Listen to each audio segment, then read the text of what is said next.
Quelles sont les 4 choses que l'Église doit faire dans cette ère qui s'annonce aux États-Unis et dans le monde?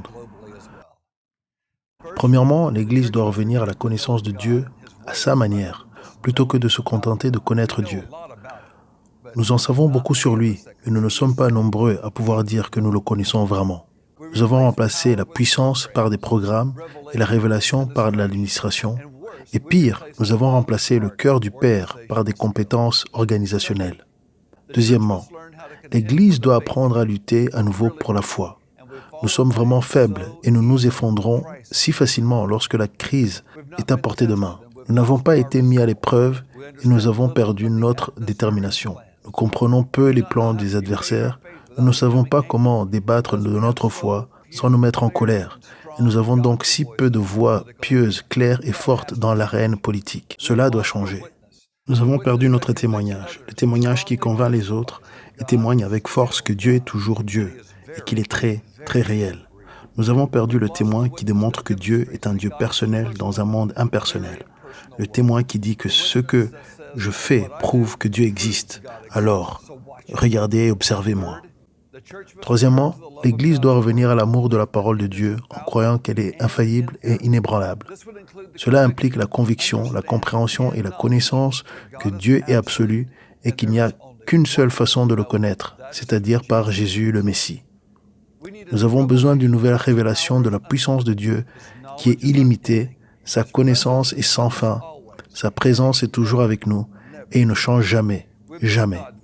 Nous avons rendu Dieu beaucoup trop petit et nos vies le prouvent.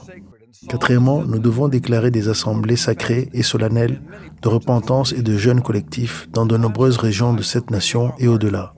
Un temps réservé à la déchirure de nos cœurs devant Dieu. Voici ce que le Seigneur dit à ce sujet. Maintenant donc, dit le Seigneur, retournez vers moi de tout votre cœur en jeûnant, en pleurant et en faisant le deuil. Ainsi déchirez votre cœur et non vos vêtements. Et retournez au Seigneur, votre Dieu, à cause de sa grâce et sa miséricorde. Il est lent à la colère et plein d'une grande bonté. Et il renonce à faire le mal. Qui sait s'il se détournera, se repentira et laissera une bénédiction derrière lui, une offrande de grains et une libation pour le Seigneur ton Dieu. Sonnez la trompette en Sion, consacrez un appel à une assemblée sacrée, rassemblez le peuple, sanctifiez l'assemblée, réunissez les anciens, rassemblez les enfants et les nourrissons, que la mariée sorte de sa chambre et le mari de sa loge, que les prêtres qui servent le Seigneur pleurent entre le porche et l'autel, qu'ils disent « Épargnez votre peuple, ô Dieu », que le Seigneur permette que cela se fasse et nous donne la grâce de le faire. Je veux juste le répéter encore une fois parce que c'est très très important. Je ne parle pas de la colère de Dieu, je parle de l'amour de Dieu, qui fait que la correction est faite à une nation, la correction est faite à un peuple. Donc, quand vous écoutez ce que je viens de dire et que vous écoutez à propos de ce que je vais dire, s'il vous plaît, comprenez que Dieu veut que nous soyons, il veut que nous marchions dans tout ce qu'il nous a appelés à marcher. Il veut racheter ce que l'ennemi a essayé de nous voler. Il veut rendre l'Église forte et vivante à nouveau. Et pendant que vous écoutez cela, nous devons réfléchir à la manière dont l'Église et vous, nous, en tant que peuple, pouvons redevenir forts et vivants et racheter ce que l'ennemi a essayé de nous voler. Nous avons besoin de faire ceci pour la gloire de Dieu et pour son nom.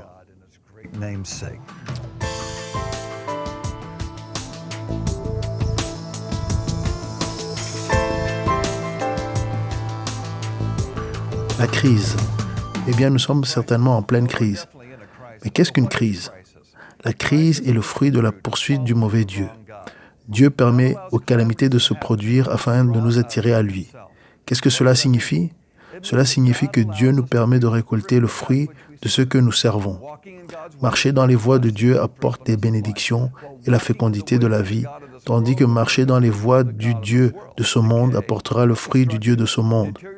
La décadence, la destruction, la détérioration et la mort. Nous faisons nos choix et ensuite nos choix nous font. Tout au long de l'Écriture, lorsque la crise frappe le peuple de Dieu, il tourne son cœur vers lui et il entend et agit en sa faveur.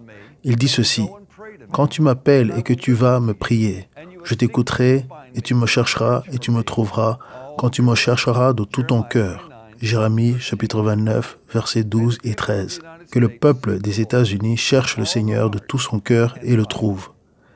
Il y a un début de vent de tristesse et il n'est pas nécessaire de chercher très loin pour trouver ces premières vagues de cette tempête parfaite qui s'annonce. Il semble que ce thème ait attiré l'attention de plusieurs commentateurs et prophètes. Presque chaque jour, de multiples signes de l'approche de la tempête parfaite se manifestent et je remarque que j'ai bien dit « approche ». Cela signifie qu'elle n'est pas encore là. Ces choses que nous voyons ne sont que les premiers vents de la tempête. L'odeur de la pluie, comme on pourrait dire, est dans l'air.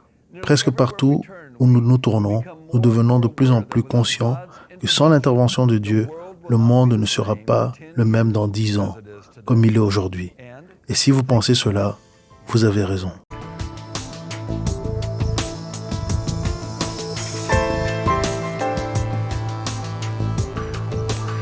Alors, quelles sont certaines des façons dont vous pouvez traverser la tempête? Vous pouvez la parcourir en un temps éclair, vous pouvez la parcourir de manière à surprendre tout le monde. Il y a ceux qui lutteront, et pourtant, vous n'en ferez pas partie. Que sais-tu bien faire? Voici 5 choses que vous devez garder à l'esprit lorsque vous traversez la tempête avec grâce et dans la prière, et la gloire de Dieu reposant sur vous. Premièrement, ne réagissez pas de manière excessive au battage médiatique. Ils ont appris il y a bien longtemps que le sensationnalisme fait vendre et ils joueront pour ce qu'il veut vaut. Au milieu de la frénésie médiatique, ce sera un bon moment pour écouter Dieu et voir ce qu'il pourrait vous révéler. Alors cherchez-en un. Dieu n'est pas pris par surprise et son omniscience, il vous a préparé pour cette heure même. Et c'est vrai, j'ai dit qu'il vous a préparé. Rien ne prend Dieu par surprise. Il savait que ce jour allait arriver, il savait que vous seriez vivant ici et il vous a préparé à être un champion en plein milieu de tout cela. Vous ne manquerez pas à votre devoir. Rappelez-vous également ce que Dieu a dit à Jérémie. Ainsi parle l'Éternel, n'apprenez pas de la voix des païens, c'est-à-dire de ceux qui ne me reconnaissent pas. Ne vous effrayez pas des signes qui sont dans le ciel, car c'est les païens qui sont effrayés par eux. Jérémie, chapitre 10, verset 2. Les gens qui ne connaissent pas Dieu vont être très affolés, très consternés. Mais ce n'est pas le moment de paniquer. Lorsqu'il y a de la panique, nous avons tendance à prendre des décisions que nous regrettons par la suite. N'imaginez pas le pire et n'ayez pas peur. Devez-vous planifier? Oui, vous devriez. Est-ce sérieux? Oui. Mais ce n'est pas le moment de paniquer. Numéro 2. Simplifiez et rationalisez votre vie. Que faites-vous aujourd'hui qui soit purement pratique? Pourriez-vous réduire l'un de ces luxes? Gardez votre voiture actuelle? Prenez un colocataire? Pourquoi ne pas réduire le nombre de cafés au café du coin? Commencez à chercher sélectivement à réduire les dépenses dans les domaines qui ne reflètent pas vraiment la mission de votre vie. Il ne faut pas une différence positive dans la vie des autres. Vérifiez votre vie. Faites des choses qui comptent. Ce sera un moment opportun pour suivre la discipline des disciples et leurs pas. Voici ce qui est écrit. Ils étaient chaque jour tous ensemble, assidus au temple. Ils rompaient le pain dans les maisons et prenaient leur nourriture avec joie et simplicité de cœur. Actes chapitre 2, verset 46. Nous avons besoin de plus de cette simplicité de cœur dans notre vie. Numéro 3. Connectez-vous avec vos amis et votre famille. Dieu est votre source, pas votre compte bancaire, pas votre pension, pas votre or, pas vos portefeuilles d'actions. Vos amitiés et les autres relations sont ce qui nourrit votre santé émotionnelle et vous stabilisent. Vous en avez besoin. Les recherches montrent que les amitiés jouent un rôle important dans la façon dont les gens traversent les périodes difficiles. Donc, reconnectez-vous. Rappelez-vous qu'un homme qui a des amis doit lui-même être amical. Mais il y a un ami qui reste plus proche qu'un frère. Proverbe 18, 24. Les relations amicales, soyez connectés. Numéro 4. Repensez votre objectif. Vous avez le choix. Vous pouvez vivre votre vie selon des principes ou par la pression. Ceux qui échouent dans la vie gardent généralement les yeux fixés sur les problèmes actuels et perdent de vue les principes de vie, comme les choses qui changent au cours de l'année à venir.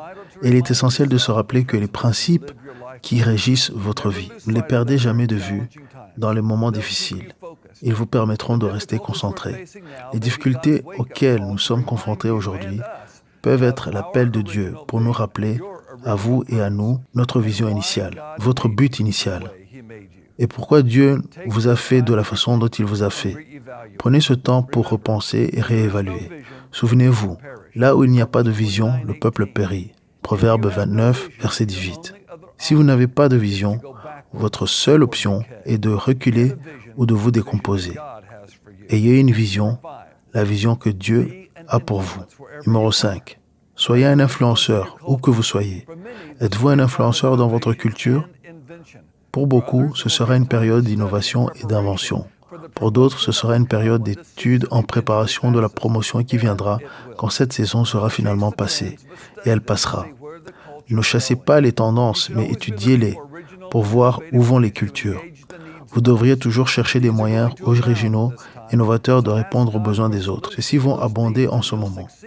Demandez donc à Dieu de trouver une solution à ces besoins et vous réussirez quand vos pères incroyants échoueront. Numéro 6. Prenez plus de temps pour écouter. Dans les mois et peut-être dans les années à venir, le peuple et cette nation auront des besoins entièrement nouveaux. Le Seigneur veut donner des idées et des inventions novatrices à ceux qui lui sont proches. Alors réservez du temps pour l'écouter. Prière est très bien, mais si nous ne faisons que faire connaître nos besoins à Dieu, il sera très difficile de l'écouter. Il y a beaucoup de choses que nous ignorons au sujet de cette période à venir. Dieu a peut-être quelque chose à vous dire. Vous et moi vivons une époque turbulente. La tempête parfaite continue de tourbillonner et ne se dissipera pas avant plusieurs années.